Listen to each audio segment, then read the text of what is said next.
I'm Julie Miller with Metropolitan Title. Welcome to Real Estate Real Connections, connecting you to all things real estate. Today we're going to be discussing the new commission law in Indiana. We're talking with Valarie Lester from Berkshire Hathaway. Let's get into it. Valarie, thank you so much for coming and talking with me today. I think this topic is a hot topic right now. Everyone is discussing the new real estate commission law that's gone or going into effect. Can you kind of just set the record straight for what exactly is happening and who is it going to affect? Yes, thank you for having me. This is for Indiana. Laws went into effect July 1st, and it is about buyer broker compensation. And so what it's talking about is for buyers and sellers alike that the buyer broker commissions have never been set in stone. But the change is that now the multiple listing service where us as realtors put in all the houses for sale, that compensation is no longer allowed to be put into our service. So we don't know what is being offered. It is now part of the purchase agreement. So because of that, we now need to be having that buyer broker conversation with clients, or even not clients yet, but anybody who wants to walk into a house to see if they want to purchase it. So we have to have that agency conversation and talk about compensation, and they have to sign the document before we can even tour a house with them now. So what does that buyer broker agreement, what does that obligate them to? What's involved with that? So that explains what the realtor, the buyer agent realtor commission would look like. And that is not set in stone. That is for every agent every realtor to set out for themselves. And it's also to set aside, okay, what's the time period? You, the buyer, this is my commission. Is it for a single house? Is it for a day? Is it for a weekend? Is it for 3 months, 6 months, or a year?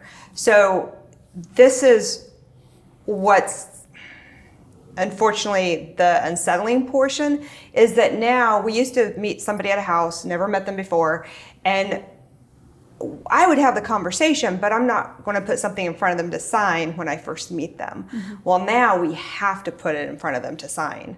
So it's literally a law. You have to sign a buyer broker agreement to show any new buyer a house.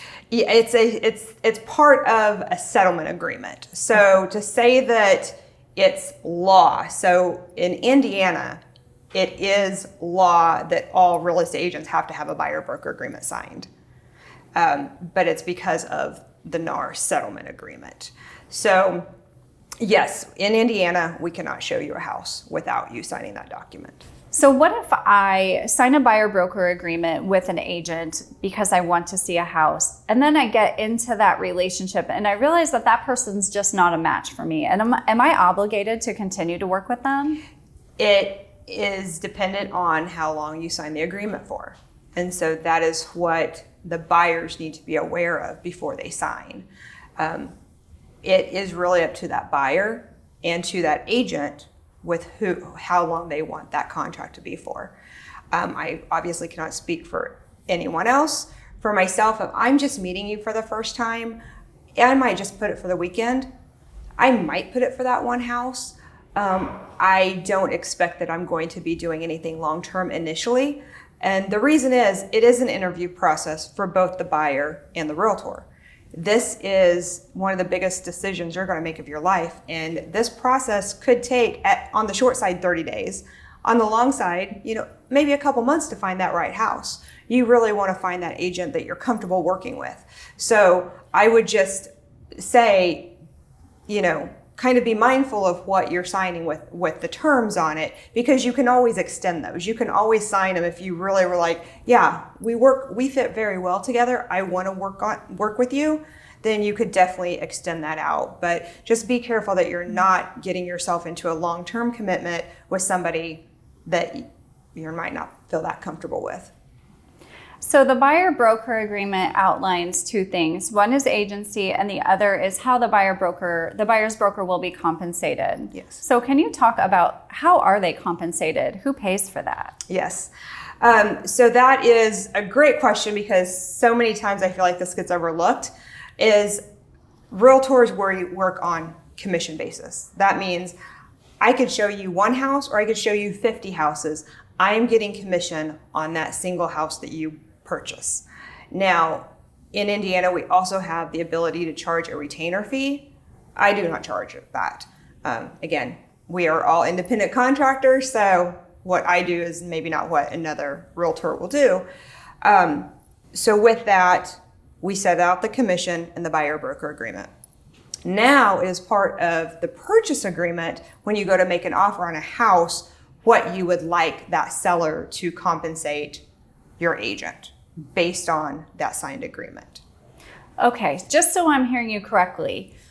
So if I, as a buyer, enter into a buyer-broker agreement with you as my agent, and you say my fee is 3%, I'm going to sign that, agreeing to that fee of 3%. But that doesn't necessarily mean that I, as the buyer, have to pay that 3%. It could come from the seller? Absolutely. It could come from the seller, and that is what we would try to negotiate, is whatever that commission dollar amount on that signed buyer-broker agreement is that we are asking the seller to sign it.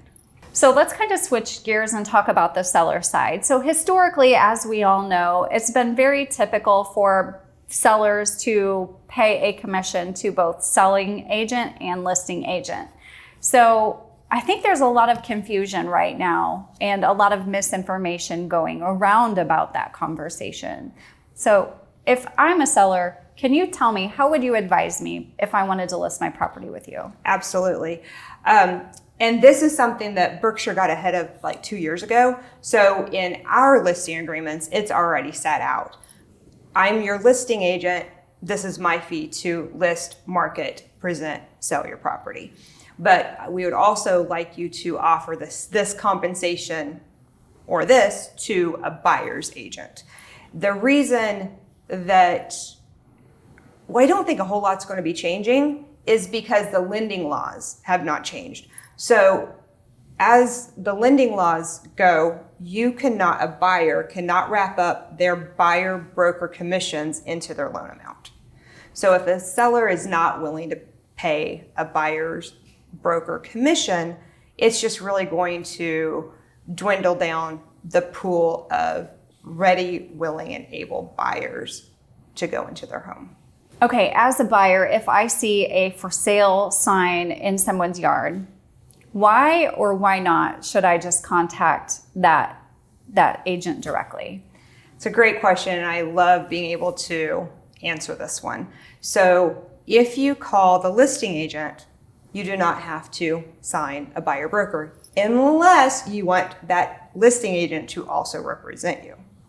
So what's the difference between not being represented and being represented? A buyer's broker agent is going to look out for the buyer's best interest.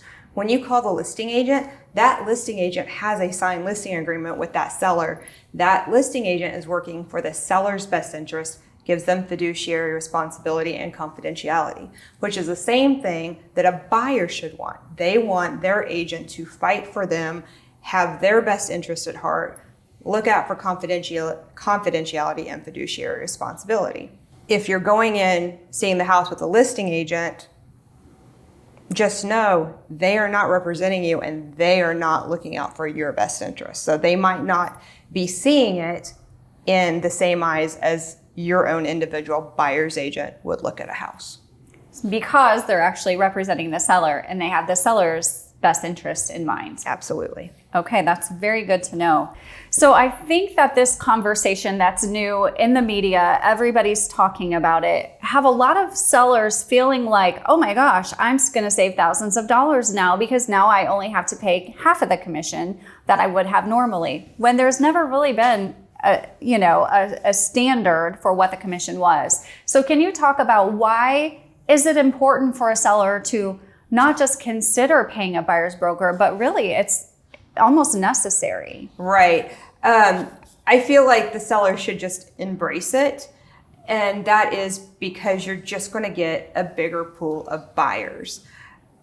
This is new to all of us because, again, historically, we've been able to see that it was transparent to everyone what that buyer broker compensation was going to look like. Now it's not. Now it's a negotiating piece. So I feel like most sellers understand it, especially if you've bought a house in the last 5 to 8 years. You probably remember that you didn't pay, yes, you paid possibly a down payment, your closing costs, you paid your inspections, but as the buyer, historically, they've not paid the buyer broker compensation. It has come from the seller. So it's just, to say it's the way real estate works is, historical, but I still think moving forward, it's going to be that way because so many borrowers don't have an extra $4,000 to $8,000 laying around to be able to compensate their buyer broker agent. And as us realtors, that's how we get paid, is commission on one single house. And everybody's like, oh, you made so much money. Well, that commission, most of us are not taking 100% of that. There are brokerage fees on top of that get taken out. There's splits that get taken out from what we get paid. We do have to pay monthly fees to be part of our brokerage, to be part of the multiple listing service, to get the Supra and or Century Lock key box accesses, plus our licensing dues. So even though everybody thinks, oh, you're getting paid this large commission for this one home, when you take everything into consideration, yes, we do make money, but we also work really hard, long hours that a lot of people just don't see. I'm glad you see that, or I'm glad you're saying that, because we do see that. I too have been in the real estate industry in some capacity or another for the last 25 plus years. And a lot of people don't understand what goes on behind the scenes. It is way more than just putting a sign in the front yard and putting your listing on Facebook. What do you do? Tell me, what is the value that you bring to the table? Why should I have representation when selling or buying? So as a seller, why use a listing agent? It is more than a sign. Yes, we put signs in the yard. We put it into our multiple listing service. And yes, that gets parsed out to all of the websites, all of the third-party Realtor.com, Zillows of the world. That goes there. Depending on what brokerage you're with, Berkshire Hathaway, we have over 100 different websites that we do partner with. So when you put a listing out, it goes live on them. But it's also more than just the electronic side of the things. We do send out mailers to a certain area within the property that the house is for sale. We host open houses. We host broker opens, professional photography. I never list without using professional photography. And that can also include drone footage. It can also include videos of the house. So it's just all presented in a professional manner. So that's like what we do for the listing to get it in front of the public. Behind the scenes, there are purchase agreement contracts. Those contracts have been changing yearly. We do continuing education to keep up on the different laws. We do talk to lenders. We are friends with lenders and title companies to keep us updated on what the changes are with not only title, but with the lending rules. And then we provide that information to our sellers and our buyers. So when you it's a 9-page purchase agreement right now. Okay. Wow. Yeah, it's a lot of information. But that purchase agreement you can only use if you are represented by a real estate agent. So that document protects both buyers and sellers. And having a realtor represent you, we understand those and we can help guide you. And we can help negotiate on your behalf, as well as not only just the purchase price, but inspections and contingencies and things like that. And repairs and title issues and all the things that we face on a daily basis that no one ever sees. Yes, there is a lot of talk with the title companies behind the scenes. Once they have inspections, there's back and forth, and the buyers and the sellers don't speak, but that's why they have the representation for their realtors to negotiate on the back end and, come to the best terms for all parties. Okay, so going back to the buyer broker agreement, this is not new to Berkshire Hathaway. It is new to a lot of agents who've not used this document before. So tell me how you've used that in the past and what's the difference now with using that buyer broker agreement? Yes, absolutely. Berkshire Hathaway Home Services, Northern Indiana Real Estate.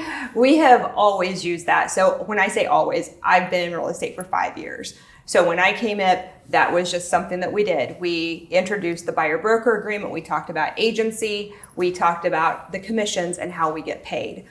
But the difference now is that we have to put that in front of a potential client as soon as we meet them before we walk them through a property. That's the biggest change. So that's why understanding what that timetable looks like before you sign is super important, because it is an interview. You're interviewing that realtor during that showing or during that initial buyer broker consultation to decide if you guys are a good fit. So you're interviewing the realtor and the realtor's interviewing you as well. So because you want to make sure that you really like, trust, and understand that agent that's working for you. Good to know. Thank you. Thanks so much for being here today, Valarie. I really appreciate your time and once again, your expertise. And thank you. Thank you for having me, Julie.